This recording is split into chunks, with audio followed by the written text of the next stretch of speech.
Zava-dehibe ny fampiofanana izay omeny Microsoft raha ny voalazan'ireo mpandray anjara naneo ny heviny mikasika ireo olana izay sedrain'ny tanora eo amin'ny fananganana ny orinasa ity mpandray anjara iray ity.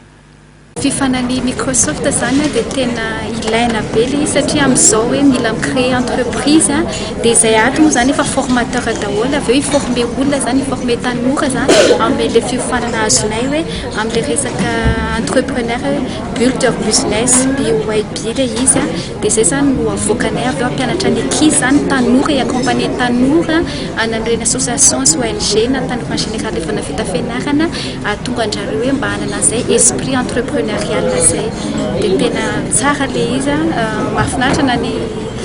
les formateurs anay zany mais mianime tsara misy partage d'expérience ilay izy misy travail d'équipe ohatra zao atao zao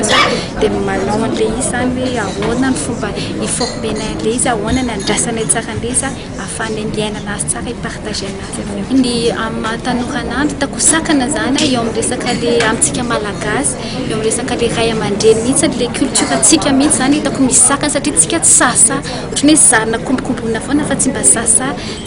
dia izay zany ho ananaty hoe mba hanana an'ilay hay fahasahina zany hoe i-créer satria ny antsika ohatran'ny hoe tia ndray aman-dreny foana hoe fonctionnaire satria azo ny retraite miadana tsara mahazo ny pension sy ny rehetrarehetra fa tsy mba hoe misy fahasahina zany hanao zavatra hoe i-créer avy aminao mihitsy.